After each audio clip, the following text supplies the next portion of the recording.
Chapter 10 circles. देखिए circles तो आप छोटी क्लासेस से ऑलरेडी जानते हैं कि सर्कल्स क्या होते हैं। सबसे पहले ये जैसे कि ये कोई सर्कल है, तो जहाँ पे आप सर्कल को बनाते हैं अपने प्रकार से, उस पॉइंट को हम सेंटर बोलते हैं। और सेंटर से लेके सर्कल के किसी भी पॉइंट तक जहाँ पे वो लाइन होती है, यहाँ से यहाँ तक, यानी कि जितना हम अपने कंपास को खोलते हैं उसे हम रेडियस बोलते हैं। तो ये सेंटर है, ये रेडियस है।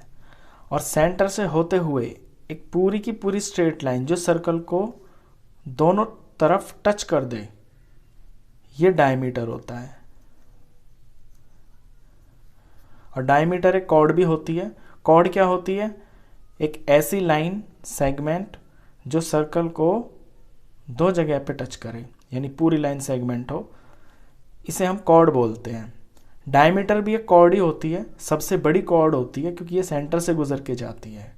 तो ये चीज़ें जितनी भी हैं ये बहुत छोटी क्लासेस की हैं, आपको ऑलरेडी आती हैं। अभी अपनी 10th क्लास के अंदर आप सीखेंगे कि सीकेंट क्या होता है, टेंजेंट क्या होता है, इन चीज़ों के बारे में सीखेंगे।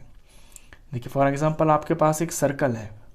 इस सर्कल पे आप 3 तरह से लाइनें बना सकते हैं। आप एक लाइन ऐसे बना सकते हैं कि जो सर्कल को कहीं पे टच ही नहीं हो रही।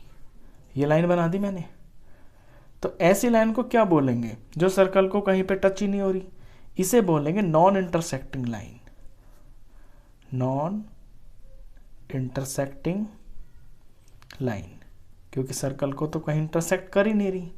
अच्छा, एक लाइन आप ऐसी बना सकते हैं कि जो सर्कल को दो जगह पे टच कर रही है। तो जो सर्कल को दो जगह पे टच कर रही है इसे बोलते हैं सीकेंट। और एक लाइन आप इस तरह से बना सकते हैं कि जो सर्कल को सिर्फ एक जगह पे छू के बाहर निकल जाती है, एक ही जगह पे टच किया, ये देखिए एक ही जगह टच किया ना, तो इसको बोलते हैं टेंजेंट। और इनसे रिलेटेड ही ये चैप्टर है आपका, इसी से रिलेटेड आपके क्वेश्चंस हैं। एक जो टेंजेंट होती है ना, ये एक स्पेशल तरह की सीकेंट ही होती है। यानी सीकेंट ऐसी होती है कि ये चलते चलते चलते ना एंड में आके इसके जो 2 पॉइंट्स है ना, ये एक ही रह जाते हैं। इस तरह की सीकेंट होती है। मैं आपको समझाऊं इसे। देखिए फॉर एग्जांपल ये है, यहाँ पे और यहाँ पे इसका एक पॉइंट है। ये चलते गए चलते गए चलते गए तो ये पॉइंट अब एक ही जगह पे रह गया। यानी 2 पॉइंट थे और मूव होते गए तो बिल्कुल इसके यहाँ पे सर्कल के एंड पॉइंट पे ये एक ही पॉइंट रह जाता है। तो टेंजेंट भी एक तरह की सीकेंट ही होती है, एक स्पेशल केस होता है। अच्छा, अब टेंजेंट के बारे में थोड़ा सा और इसको डिटेल में जानते हैं। There is only one tangent at a point of a circle. ये बात आप ध्यान रखना कि सर्कल के एक पॉइंट के ऊपर सिर्फ एक ही टेंजेंट बन सकती है। जैसे मान लीजिए ये कोई पॉइंट P है, तो इस पॉइंट P के ऊपर एक ही टेंजेंट बन सकती है। अब अगर कोई और टेंजेंट बनेगी ना, तो वो इस पॉइंट के ऊपर नहीं बन पाएगी। बनेगी तो वो इसी के ऊपर आएगी, उसे तो हम दूसरी टेंजेंट नहीं बोल सकते। कोई और टेंजेंट बनेगी तो वो किसी और पॉइंट पे बनेगी। तो एक पॉइंट पे एक ही टेंजेंट बन सकती है, ये सबसे मेन बात। दूसरी चीज ये है, the tangent to a circle is a special case of secant. ये मैंने अभी अभी आपको बता दिया कि जो टेंजेंट होती है वो सीकेंट का ही एक स्पेशल केस होती है। When the two end points of it corresponding chord coincide, जब उसके जो एंड पॉइंट्स होते हैं वो कोइंसाइड हो जाते हैं, यानी कि एक ही बन जाते हैं, एक दूसरे के ऊपर आ जाते हैं। एक ये बात ठीक है। अब शुरू करते हैं इसमें यूज होने वाली थ्योरम 10.1। थ्योरम 10.1 कहती है, the tangent at any point of a circle is perpendicular to the radius through the point of contact. देखिए ये जो पॉइंट होता है ना जहां पे टच करती है, इसे पॉइंट ऑफ कॉन्टैक्ट बोलते हैं। यानी जहां पे टेंजेंट बनती है सर्कल पे, वो जो पॉइंट होता है उसे पॉइंट ऑफ कॉन्टैक्ट बोलते हैं। कॉन्टैक्ट का तो आप मतलब ऐसे भी जानते हैं कि जहां पे कॉन्टैक्ट होता है, टच होता है। थ्योरम ये कहती है कि जो टेंजेंट बनती है और ये रेडियस है, तो रेडियस और टेंजेंट का ये जो पॉइंट ऑफ कॉन्टैक्ट है, ये मिलके यहाँ पे 90 डिग्री का एंगल बन जाता है। एक बार फिर से पढ़ता हूँ थ्योरम को।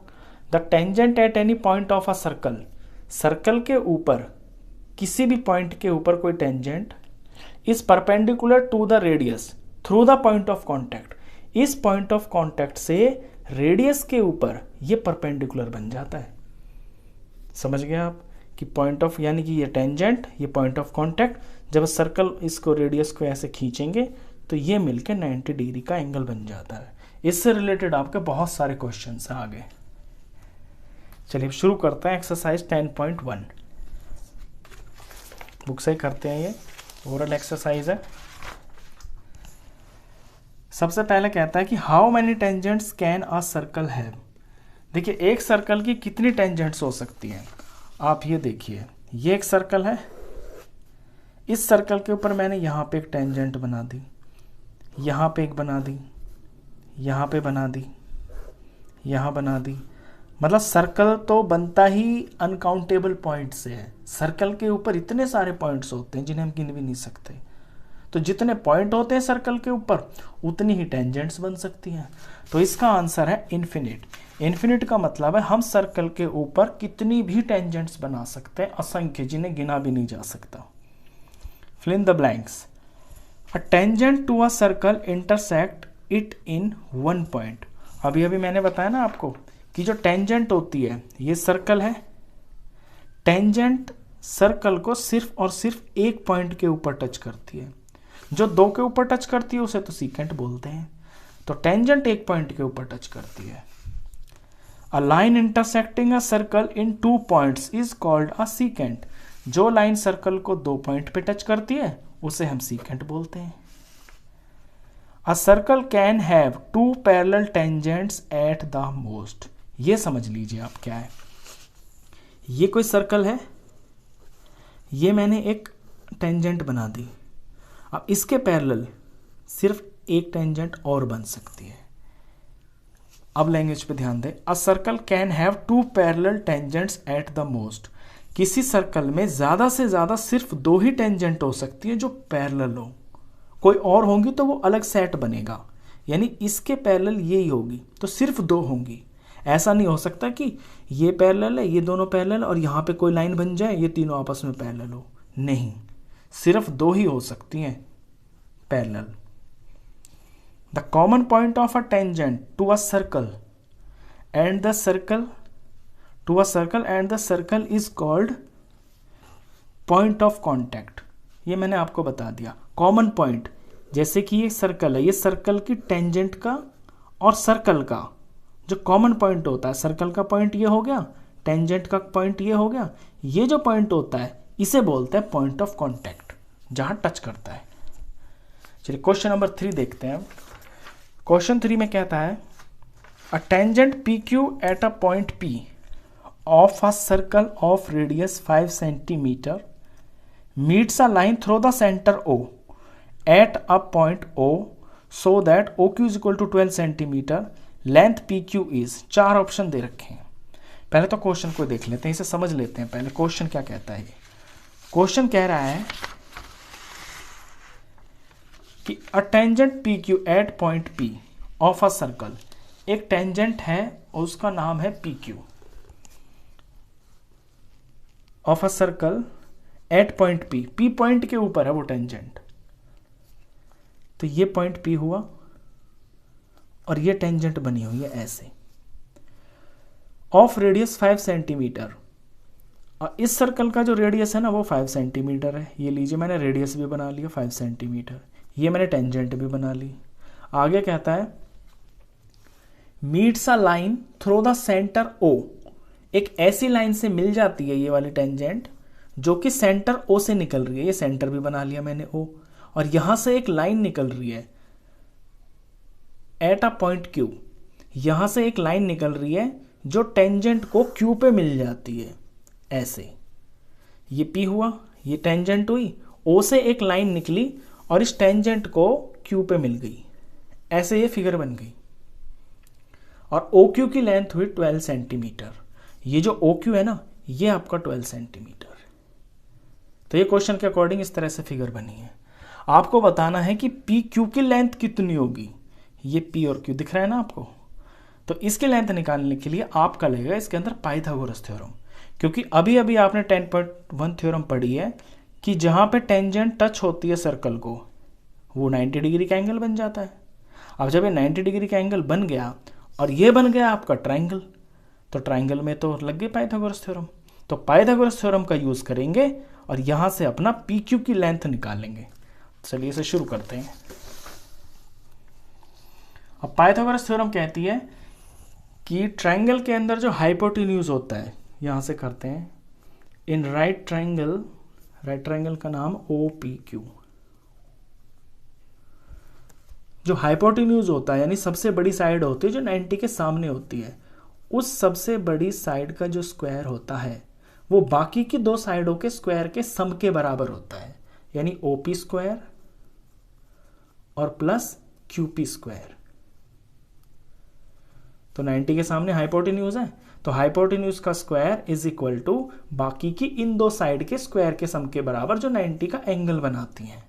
और वैल्यू पुट करते हैं। ओ क्यू हमें दिया हुआ है 12, तो 12 का स्क्वायर हो गया इज इक्वल टू ओपी दिया रेडियस है तो ये 5 का square is equal plus QP तो हमें निकालना ही है तो इसकी वैल्यू एज इट इज। और 12 का स्क्वायर होता है 144 इज इक्वल टू 5 का स्क्वायर होता है 25 प्लस क्यूपी का स्क्वायर। अब क्यूपी की वैल्यू निकालनी है तो क्यूपी को हम एक तरफ अकेला छोड़ देंगे और यहाँ हो जाएगा 144 माइनस 25, तो इज इक्वल टू, इसे जब सॉल्व करेंगे तो ये आ गया आपका 119। क्यूपी का स्क्वायर हो गया 119। अब वैल्यू निकालनी है क्यूपी की, तो स्क्वायर जो होता है वो दूसरी तरफ जाके रूट में चला जाता है, यानी 119 के ऊपर ये रूट लग गया, तो क्यूपी की वैल्यू आ गई 119 अंडर रूट। और ये बुक के अंदर ऑप्शन दे रखा है डी, तो therefore D is your right option. ये क्वेश्चन था। इस तरह के आगे भी बहुत सारे क्वेश्चंस आएंगे आपके। चलिए क्वेश्चन 4 देखते हैं क्या कहता है। ये क्वेश्चन नंबर 3 था, ये question number 4। Draw a circle and 2 lines parallel to a given line such that one is a tangent and the other a secant of the circle। ये कहता है कि कोई आपको सर्कल दिया हुआ है, मान लीजिए ये सर्कल है, ये दिया हुआ है और एक लाइन भी दे रखी है, ये कोई लाइन दे रखी है, ये गिवन है, ये दो चीजें ऐसे गिवन है। आपसे कहता है 2 lines parallel to a given line, इस लाइन के गिवन, ये जो लाइन गिवन है इसके आपको 2 लाइन्स पैरेलल बनानी है, एक तो होनी चाहिए टेंजेंट और एक होनी चाहिए सीकेंट। तो देखिए इसके पैरेलल मैं पहले टेंजेंट बना देता हूं, तो टेंजेंट तो हो गई ये जो इसको टच करेगी, जो एक पॉइंट पे टच करेगी ये हो गई आपकी टेंजेंट। इसको मैं लिख देता हूं गिवन लाइन। तो गिवन लाइन के पैरेलल है ना, बिल्कुल पैरेलल बना रहा हूं मैं इसको। अच्छा, अब गिवन लाइन के पैरेलल बनाता हूं लेकिन वो होगी सीकेंट, तो उसे मैं सर्कल के अंदर घुसा दूंगा क्योंकि सर्कल के अंदर ही बनेगी वो, 2 पॉइंट पे टच करना जरूरी है ना, इसलिए ये हो गई। अब ये गिवन लाइन है और ये आपस में दोनों पैरेलल है लेकिन ये सीकेंट है। तो इस क्वेश्चन में बस इतना ही किया है कि एक सर्कल है और उस पर एक गिवन लाइन दी हुई है, उस गिवन लाइन के आपको एक टेंजेंट बनानी है और एक सीकेंट बनानी है और वो दोनों की दोनों गिवन लाइन के पैरेलल होनी चाहिए। बस इतना सा क्वेश्चन था और कुछ भी नहीं है इसके अंदर। तो इस तरह आपकी एक्सरसाइज कंप्लीट हो जाती है 10.1।